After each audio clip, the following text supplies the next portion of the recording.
하나님이 여기 계십니다. 그것만으로 충분합니다. 아멘. 오늘 온라인이나 오프라인에서 함께 예배드리는 모든 성도들 가운데 주 예수 그리스도의 평강이 임하기를 간절히 소망합니다. 한 주간 참 어려운 시기를 우리 모두가 무거운 마음으로 보낸 것 같습니다. 기독교라는 우리 종교는 가지고 있는 특성상 함께 모여서 교제하고 사랑을 나누고 은혜를 나누는 공동체성을 가지고 있는 종교이기에 모이지를 못하는, 그래서 함께 예배드리지 못한다는 것이 모든 성도들 가운데 마음이 참 무거울 것입니다. 오늘도 바로 그러한 상황 속에서 우리가 오늘 예배를 드립니다. 그럼에도 불구하고 흩어져 있는 주의 백성들 가운데 또한 이 자리에 함께 하신 모든 성도들 가운데 하나님의 평강이 동일하게 역사하기를 간절히 축원합니다. 정호승 시인, 제가 참 좋아하는 시인인데 그 시인이 이런 표현을 했습니다. 주먹을 불끝 쥐기보다, 주먹을 이렇게 꽉 쥐는 것보다 두 손을 모으고 기도하는 자가 더 강하다. 참 깊게 다가오는 표현인 것 같아요. 성도란 다른 것이 아니라 바로 두 손을 모으는 사람입니다. 두 손을 모으는 사람이 모인 곳이 바로 교회 공동체입니다. 그래서 우리 예수님께서도 마가복음 11장 17절에 내 집은 만민이 기도하는 집이다 라고 말씀하셨죠. 교회의 머리 되신 주님께서 교회란 이런 곳이라 라고 아주 정확하게 우리에게 정리를 해주신 것이에요. 그렇습니다. 교회는 하나님의 자녀들이 모여서 기도의 불을 피우는 것이에요. 오늘도 아침에 한 성도라도 오면 교회 카페에 추울까봐 난로를 좀 펴놨어요. 장작을 모아서 그 밑에다가 종이를 넣어놓고 불을 붙이니 너무나 잘 타더라고요. 맞습니다. 교회는 바로 이런 곳이에요. 두 손을 모으는 성도들 한 사람 한 사람 모아져서 그곳에서 성령님의 임하시면 성령의 불이 임하는 것이죠. 그래서 교회는 기도 가운데 서로 교제하는 것이고, 기도 가운데 서로 사랑하는 것이고, 기도 가운데 모든 문제를 극복하는 것입니다. 사랑하는 성도 여러분, 교회가 기도하면 능력이 생깁니다. 교회가 기도하면 인간의 말이 줄어들고 비평과 불평이 사라지고 은혜가 넘치고 열정과 기쁨이 가득 차게 됩니다. 사랑하라고 말하지 않아도요, 기도하는 사람 안에는요 사랑의 불이 붙어 있기에 서로 사랑하게 돼 있어요. 교회가 기도하면요 큰 문제도 작은 문제가 되고요, 반면에 기도하지 않으면 작은 문제도 큰 문제가 되는 것이에요. 이것은 2000년 전 예수님이 계실 때나 지금 성령의 역사가 있는 이 현재에도요, 교회가 살아나갈 수 있는 유일한 길은 기도하는 것입니다. 기도하는 교회는요 반드시 아름답게 성장하고요 결코 망하지 않습니다. 또한 교회가 다 같이 기도하면은요 우리 안에 숨겨진 죄가 드러나게 되어 있어요. 죄가 드러나니까 어떻습니까? 우리 안에 회개의 역사가 일어나고 회개의 운동이 일어나고 결론은 회복의 운동이 일어남으로 인해서 교회가 순결해지고 거룩해진 것이에요. 거룩과 순결이 없는 수직적 성장은요 교회의 독이 됩니다. 교회가 기도할 때 마귀가 떠나고요, 교회가 기도할 때 하나님의 임재하심이 충만해지는 것입니다. 그렇기 때문에 사랑하는 성도 여러분, 여러분 한 사람 한 사람이 기도의 불을 피우셔야 돼요. 불을 피우는 게 참 쉽지 않아요. 정글의 법칙을 보면요, 그곳에서 이렇게 나무를 이렇게 붙이는데 얼마나 힘든지 몰라요. 그러나 애써야 돼요. 그래서 자그마한 불씨가 모아져서요 호호 성령의 바람이 불어일으키면요 엄청난 역사가 우리 가운데 임하는 거예요. 기도는 힘들어요. 그러나 우리가 해야 될 본질이에요. 특히 위기가 있는 이 시대 속에서 사랑하는 성도 여러분, 여러분들의 가정이나 사무실에서나 운전하는 차 안에서도 산책하는 그 시간 속에서도 우리는 기도하기에 더욱더 전념해야 된다는 것이에요. 그런데 인간의 힘으로 기도하는 건 참 어렵습니다. 5분, 10분 기도하는 것조차도 인간의 힘으로는 참 어렵습니다. 그러나 성령님께 간구하고 성령의 힘을 우리가 더 힘있다면 정말 우리 안에 기도의 파워는 넘쳐나고 기도를 통해 주신 하나님의 은혜를 우리는 맛볼 수 있는 것입니다. 그로 인해서 기도하는 동안 우리의 육체의 병이 낫고 우리가 중보하는 사람들의 질병이 나을 줄 믿습니다. 기도하는 마음이 모아져서 우리의 마음의 상처가 회복되어지고 부서진 가정이 회복되어지고 진창에 빠진 우리들의 사업과 직장이 활로가 열리고 또한 그 안에 하나님의 은혜의 강물이 넘쳐날 줄 믿습니다. 오늘 본문 3절에 이런 표현이 있습니다.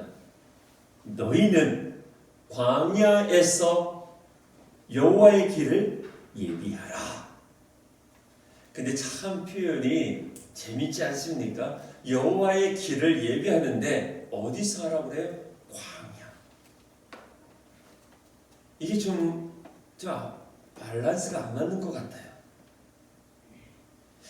좋은 길은 둘째치고 그래도 좀 괜찮은 길로 여호와 하나님이 임하시는 거 아니겠습니까? 근데 이사야 선지자는 오늘 이렇게 표현하고 있어요. 광야에서. 광야. 사랑하는 여러분, 성경에 보면 하나님께서 길을 여시고 하나님의 역사가 있고 하나님의 임재하심이 있는 곳은 항상 광야에서였어요. 하나님의 사람들이 하나님을 만난 곳이 어디였습니까? 인생의 광야길이었어요. 저도 여러분도 그렇지 않습니까? 여러분들 하나님을 언제 제일 뜨겁게 만났습니까? 광야길 아니었어요. 정말 힘들 때 그 길에서 우리는 주님을 만난 거죠. 인생의 광야 그 시절 때 우리는 주님을 가장 깊게 만났던 거예요. 아무에게도 기댈 수 없는 또한 기대할 수 없는 황량하고 메마른 그곳에서 물도 없고 외로운 그곳에서 우리는 하나님께서 길을 내신 것을 경험했었습니다.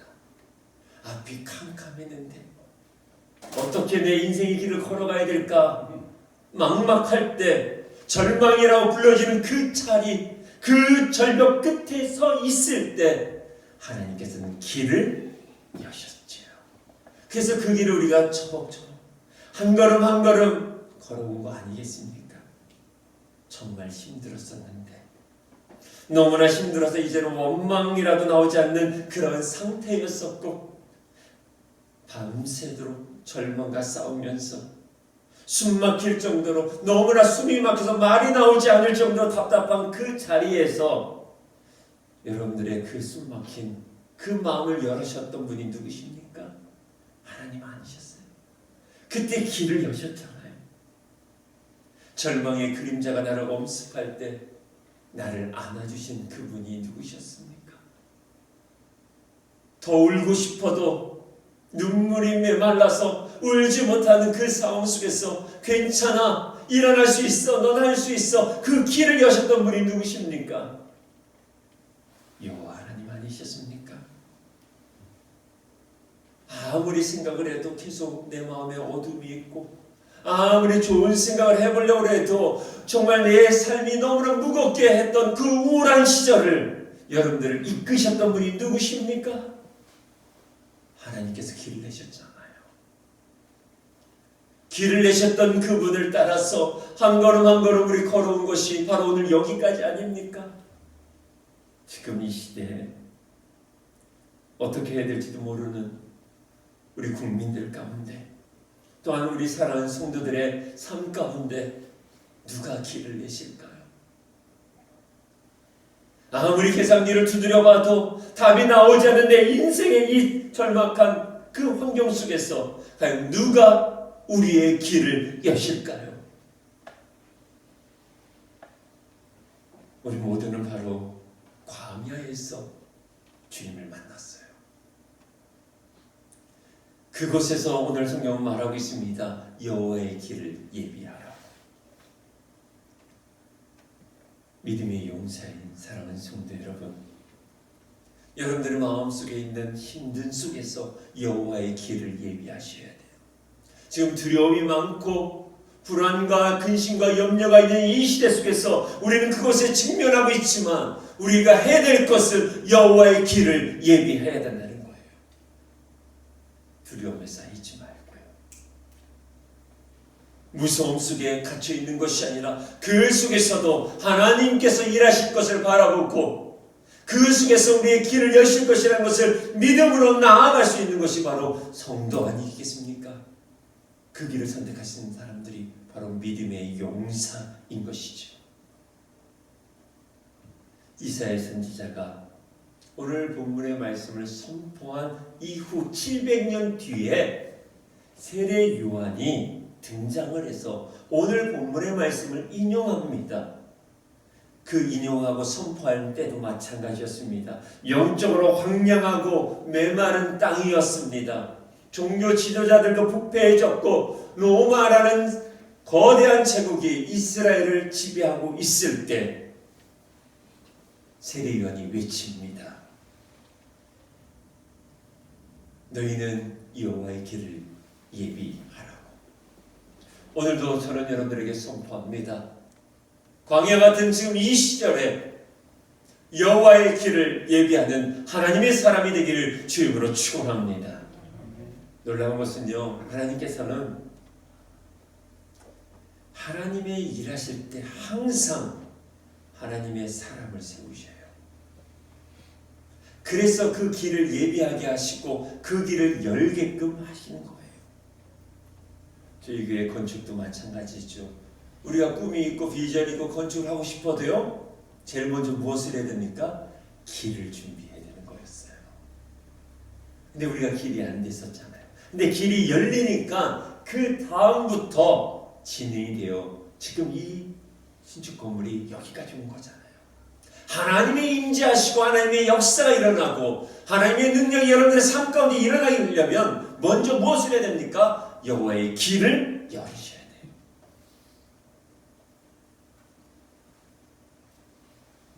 하나님께서 여러분들을 그 길을 여는 사람으로 선택하셨습니다. 그러면 우리는 그 길을 예비하고 믿음으로 선포하고 믿음으로 걸어가야 되는 거예요. 캄캄한 어둠의 시대를 뚫는 그 부흥의 불길은 항상 하나님의 사랑, 예배자를 통해서 시작되었습니다. 주님의 길을, 우리 예수 그리스도의 그 길을 예비했던 세례 요한을 한번 보십시오. 그는 대지상도 아니었습니다. 그가 말씀을 선포했던 것은 시설이 좋은 것도 아니었고요. 형편이 넉넉했던 것도 아니었습니다. 그는 광야에 있었습니다. 그렇습니다. 어쩌면 하나님의 일하심이 일어날 것 같지 않은 그곳에서, 광야 같은 그곳에서 하나님은 세례 요한을 준비했고 세례 요한을 통해서 예수 그리스도의 길을 열게끔 만들었습니다. 우리의 가슴 속에 예수의 불을 전해주는 사람들도 한번 잘 생각해 보십시오. 여러분들에게 예수 그리스도의 복음의 그 불길을 인도하셨던 분들 누구셨습니까? 탁월했던 분입니까? 능력이 많았던 분이었습니까? 아닙니다. 그냥 평범한 분들이었어요. 또한 광야길을 걸으셨던 그런 분들이 여러분들에게 복음의 불을, 예수 그리스도를 영접할 수 있는 예배의 길을 열으셨던 거잖아요. 그렇습니다. 교회는요, 성도는 세상이 주는 그런 화려한 곳이 있는 곳이 아닙니다. 하나님의 은혜는 항상 뜻밖의 통로를 통해서 임재하셨어요. 광야처럼 볼품없는 사람들을 통해서, 광야 같은 힘든 상황 속에 있는 수많은 주의 사람들을 통해서 은혜를 우리에게 허락해 주셨어요. 세례 요한도 광야에 있었죠. 그 속에서 외치는 소리로 그의 인생을 살았었습니다. 그는 소리 이상의 삶을 살려고 하지도 않았습니다. 그는 이렇게 표현했죠. 나는 예수님의 신발끈도 풀기도 감당치 못하는 존재라고. 그리고 예수님이 오신 이후로는 조용히 사라지는 존재였습니다. 세례 요한은 그 당시 최고의 인기가 있었던 사람임에도 불구하고 스스로 낮추고 또 낮추는 모습을 보여줬습니다. 이건 사람의 힘으로 할 수 있는 것이 아닙니다. 이거는 바로 성령께서 주시는 거룩한 겸손인 것입니다. 거룩한 겸손이란 하나님 앞에서 자신의 한계를 아는 것이에요. 하나님 앞에서 자신의 한계를 아는 사람은요, 겸손해질 수밖에 없습니다. 그래서 어떻게 해야 됩니까? 기도하는 거예요. 거룩한 겸손은 누구에게 주냐? 바로 기도하는 사람에게 주시는 하나님의 특별한 은사인 것이에요. 저는 소망합니다. 우리 모두가 세례 요한의 이 심정처럼 주님의 길을 예비하는 메신저의 삶을 살아가기를 간절히 소망합니다. 그래서 삶의 자리에서 더 겸손해지는 거예요. 겸손해지려면 사랑 여러분 무엇을 해야 됩니까? 바로 여러분의 삶의 자리에서 기도를 해야 되는 것이에요. 기도할 때 성령께서 우리를 만지셔서 나는 죽고 나의 인간이 가지고 한계점은 주님 앞에 내어놓음으로 인해서 하나님이 그곳에서부터 시작하신다는 거예요. 우리는 그것을 예비하는 자인 것입니다. 사랑하는 여러분, 우리가 인생 가운데 광야를 지나고 사망의 음침한 골짜기를 지날 때가 있습니다. 그때가 바로 은혜를 받을 최적기입니다.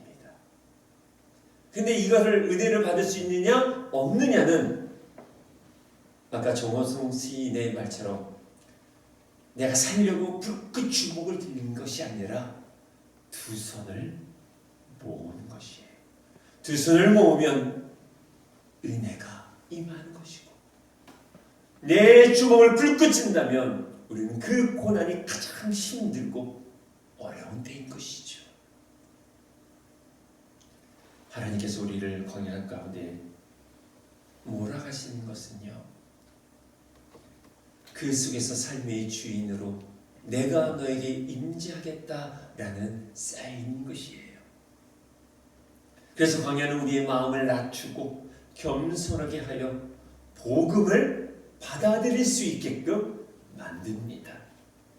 인생이 광야같이 힘들 때 우리는 어쩜 보면 가장 간절하게 또한 목마르게 예수님을 맞을 준비가 되어 있어야 하는 것입니다. 그러니까 자세가 바뀌어야 되겠죠. 혹시 이제 인생의 광야길을 들어가신 분이 있다면 잠시나마 우리의 믿음의 자세를 조정하셔야 돼요. 정말 주님을 갈망하고 목말라하고 사모한다면 바로 그 광야의 인생길은 은혜의 시간이 될 것이고 하나님의 길을 여는 축복의 시간이 되어질 줄 믿습니다. 지금 우리 대한민국, 우리의 사랑하는 조국 대한민국은요, 바로 이것을 깨닫고서 정말 간절하게 다시 회복하는, 그리고 간절히 하나님의 복음을 사모하는 그런 기간이 되어야 할 것입니다. 오늘 본문 4절을 한번 보십시오. 골짜기마다 도두어지면이라는 표현을 하고 있습니다. 그러면서 말씀하기를 언덕마다 낮아지고 고르지 아니한 곳들이 평탄하게 되며 험한 곳이 평지가 될 것이라 라고 표현하고 있습니다. 이거는 실제적으로 이스라엘의 지형을 말할 수도 있습니다.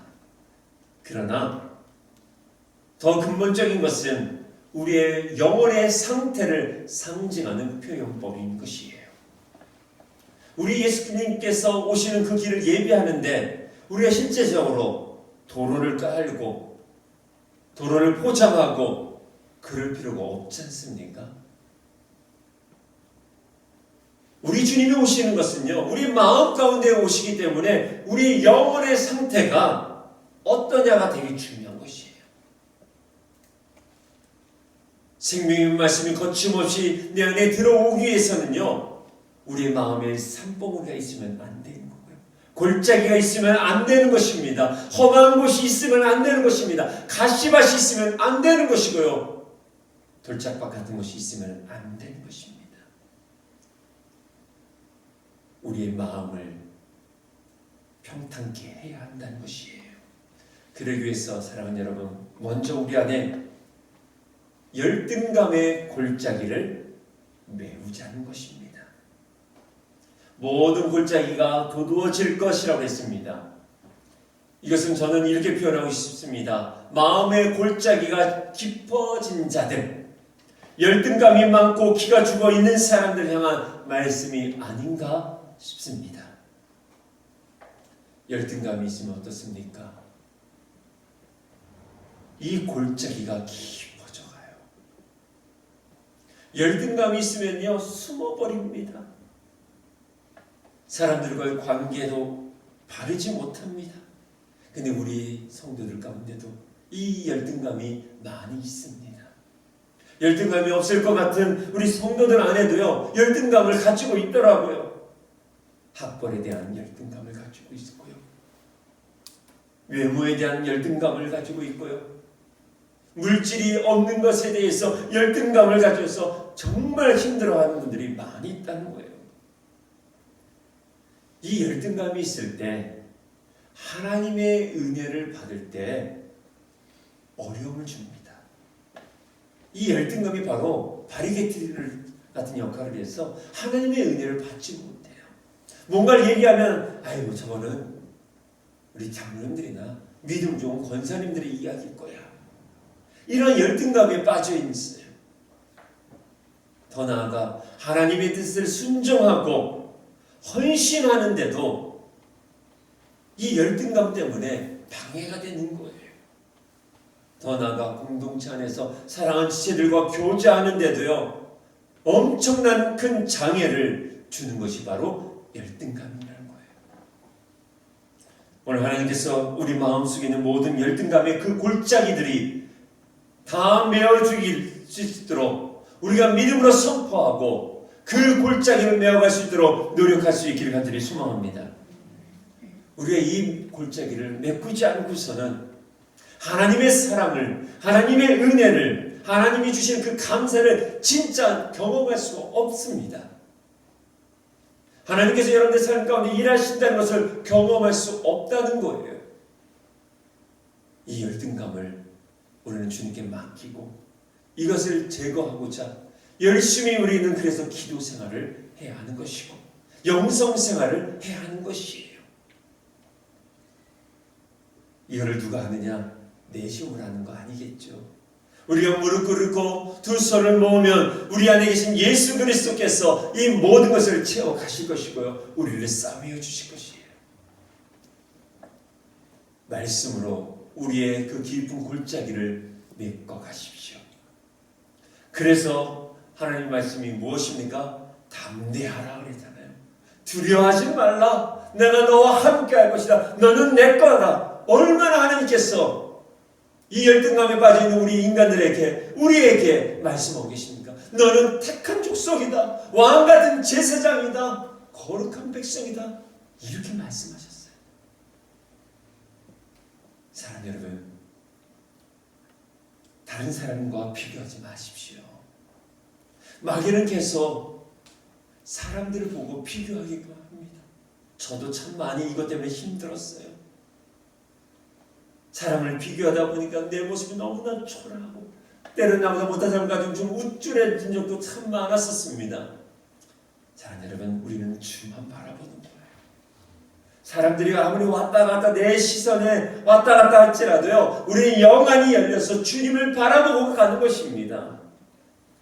사랑하는 성도 여러분, 사역의 크기도 비교하지 마세요. 아유, 저분은 저런 게 아니고 아유, 난 겨우 요거 하나 주네. 그런 거 비교하지 마십시오. 또한 여러분들 문제의 크기를 다른 사람과 비교하지 마세요. 아이고, 나는 이것밖에 이런 문제가 있네. 아이고, 하나님 왜 저 사람은 이것밖에 안 주니? 비교하지 마세요. 오직 우리는 하나님께 시선을 고정시키는 것이에요. 하나님께서 어린 다윗을 일으켜서 엄청난 큰 상대인 골리앗을 쓰러뜨렸거든요. 연약한 우리를 하나님께서 분명히 세우시고 하나님께서 우리를 통해서 일하실 것입니다. 또한 일하셨습니다. 사랑하는 여러분, 우리는 이 골짜기를 메어 갈 때 우리는 하나님이 일하시는 곳에 그 길을 평탄하게 만드는 축복의 사람이 될 줄 믿습니다. 두 번째로 교만의 언덕을 깎자입니다. 4절에 보면 산마다 언덕마다 라고 표현하고 있어요. 이거는 우리 안에 튀어나온 자아의 교만성을 말하는 거예요. 이거를 깎아내야 된다는 거예요. 교만한 사람은요, 말씀을 우선 안 듣습니다. 말씀을 자기가 봐도 자기의 편한 말씀만 보는 거죠. 그래서 진리가 아닌 참고용으로 내 인생의 진리, 길로 아니면 생명으로 여기지 아니하고 참고사항으로만 받아들입니다. 그래서 하나님을 믿어도 전적으로 주님을 신뢰하지 않아요. 신뢰하지 않으니까 그 안에 갈급함이 없어요. 아까 말씀드린 것처럼 두 손을 모으는 사람은 갈급함이 있는 사람이에요. 기도하는 사람의 기본 그 속성 안에 뭐가 있어요? 갈급함이 있어요. 근데 교만한 사람은 갈급함이 없으니까 두 손을 모으지 않고 뭐를 해요? 불껏 내가 한번 해보자.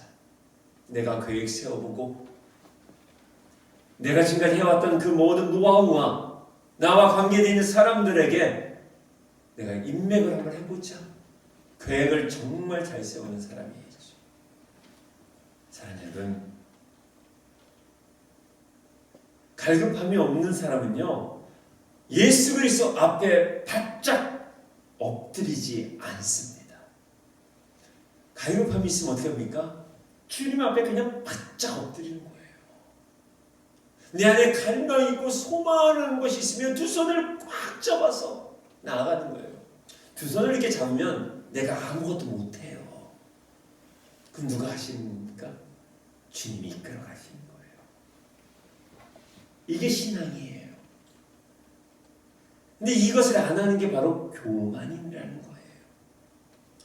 어깨 힘주고 그게 교만이 아니라 이 두 손을 모으지 않는 것이 교만이에요. 이게 교만이라는 거예요. 이 교만을 깨뜨리기 위해서 하나님은 우리에게 갈등과 고난을 주시더라고요. 내 힘으로 도저히 할 수 없는 그 고난으로 주님이 몰아가면서 손이 점점 어떻게 모아지게끔. 그런데도 이렇게 이걸 안 하고 이렇게만 있는 사람들이 있는 거예요. 이것도 기도가 아니에요. 그래서 난 교만을 안 꺾으려고 몸부림친다는 거예요. 근데 하나님이 이걸 어떻게 해요? 산산이 부서뜨리기를 원하셔요. 이곳에서 이렇게 가는 것이 참 아파요. 이 과정이 쓰라리고 아픕니다. 왜냐하면 여기서 이렇게 갈 때 무엇이 깨져야 되냐면 자존심이라는 게 깨지게 되어 있어요. 이 자존심이 깨질 때 가장 사람은 아파합니다. 내가 누군데? 내가 얼마큼 공부했는데? 내가 이렇게 얼마나 내 기업을 버티게끔 이 힘든 속에서도 내가 IMF까지 견뎌냈는데 이런 자존심 때문에 힘들어요. 근데 하나님은 이 자존심을 꺾기 위해서 사업을 어렵게 하고요. 직장에서 자천을 당하게끔 해서 자존심을 상하게 합니다. 병에 걸려 속이 상하고요. 믿었던 사람들에게 배신을 당하고 본의 아니게 실수를 해서 남에게 상처를 주고 그러면서 깨지고 깨져 내 자존심이 가루가 되게끔 하나님이 부실 때가 있더라는 거예요. 이런 과정을 겪으신 분들 있지 않습니까? 이 과정 속에서 여러분들 얻은 게 무엇입니까? 바로 이거 아닙니까? 이거예요. 이렇게 될 때 성도들의 참된 모습, 하나님의 길을 예비하는 성도들의 모습이 그때부터 나타나는 거예요. 그렇습니다. 하나님께서는 우리 인생의 크고 작은 사건을 통해서 우리 마음속에 있는 산과 언덕들을 깎아내신다는 거예요. 고통스럽지만 그것이 축복의 시작이 될 줄 믿습니다. 교만이 빠져나간 사람에게는요, 무엇이 나오냐면요, 요기를 시작하신 분에게는 나오는 현상이 있어요. 은혜의 눈물이 고이기 시작을 해요. 하나님께서 만지셨던 사람의 특징이 뭐냐면 은혜의 눈물이 고인다는 거예요. 하나님의 사랑을 생각하고 하나님의 은혜 생각하면요, 눈물이 쭉 나와.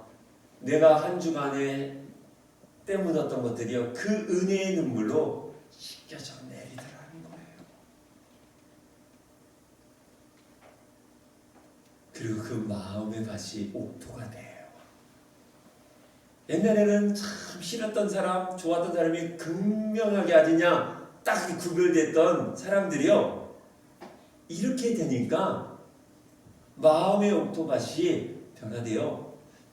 이 경계선이 점점 흐려지더라는 거예요. 옛날에는 하고 싶은 것과 하지 않은 것 딱 구분되어 있었는데 은혜의 눈물이 고이기 시작하니까 이 선이 점점 지워져서 집에서 설거지하지 않았던 사람이 설거지까지 하는 것이구나. 지금까지는 항상 전화 받기를 바랬던 사람이요, 전화를 하는 거예요. 옛날에는 자존심이 상해서 누구에게 미안하다는 말을 먼저 하지 못했는데 먼저 하는 거예요. 고개를 숙이는 거예요. 부하 직원들에게요, 커피도 타주고요. 뭔가 좋은 거 있으면요, 예전에는 나만 잘 먹으면 됐지, 이랬던 사람이 어떻게 해요? 나눠주기도 시작합니다. 사랑하는 여러분, 한번 생각해 보십시오. 마음의 산과 골짜기가 깊은 사람을 누가 가까이 가겠습니까?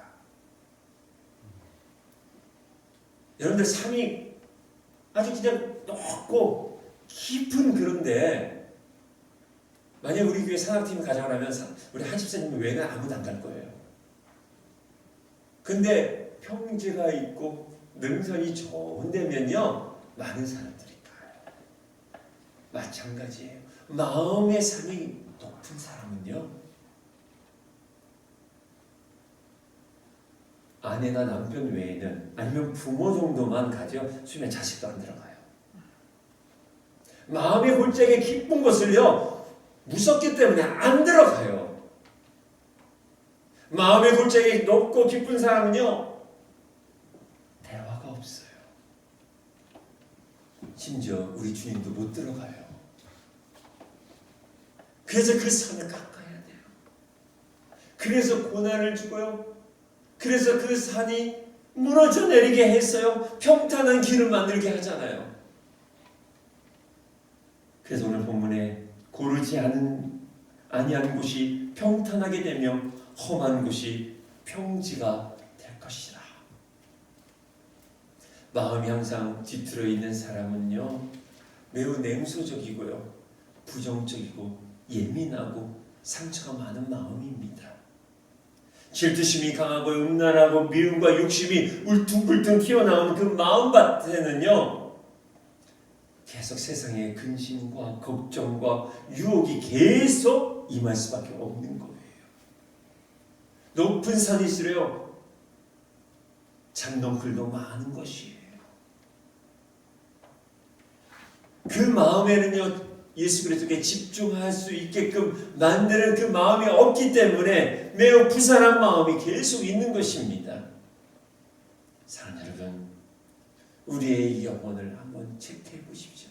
내 마음은 혹시 너무 높은 산, 너무나 깊은 골짜기처럼 그러한 마음이 아닌가? 여러분들, 이 마음을 주님 앞에 내어놓고 주님께서 만질 수 있도록 허락해 줘야 돼요. 그래야지만 그 길이 이제부터 열려지기 시작을 하는 거예요. 왜 우리 안에 이런 영적인 치유가 필요할까? 간단합니다. 영혼이 건강하지 않으면 성령의 불이 임할 수 없기 때문에 그래요. 이러한 분이 아무리 두 손을 모은다 할지라도요, 성령께서 임할 수 없다는 거예요. 영혼이 깨끗하게 되어야지만 하나님의 은혜의 강물이 흘러서 하나님이 원하시는 그러한 마음의 밭이 되어 주의 영광이 우리 가운데 임할 수 있다는 것이에요. 성도 여러분, 영혼이 건강해야 예수님을 제대로 알고 은혜를 제대로 흡수할 수 있습니다. 은혜를 흡수할 수 있는 분은요, 강단상에서 선포되는 수많은 하나님의 말씀을 꼭해하지 아니하고 아멘으로 받아들이며 수용할 수 있는 거예요. 그러니까 이 마음밭에 30배, 60배, 100배의 열매가 맺어지게 되는 것입니다. 사랑하는 성도 여러분, 우리 성령님께서는 우리가 기도할 때 우리의 마음의 밭을 만지실 것입니다.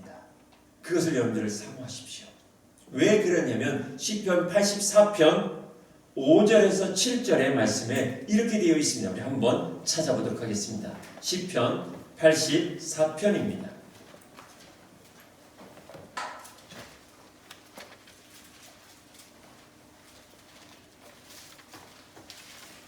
시편 84편 5절부터 7절 말씀 우리 한 목소리로 함께 읽어보도록 하겠습니다. 시작.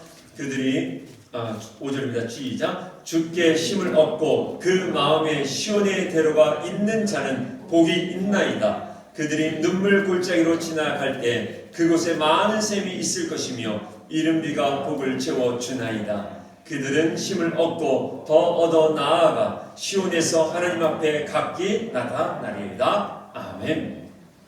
마음이 시온의 대로가 있는 사람이라는 표현을 하고 있어요. 주님을 향해서 활주로가 활짝 열리는 사람, 얼마나 놀라운 은혜가 있겠습니까?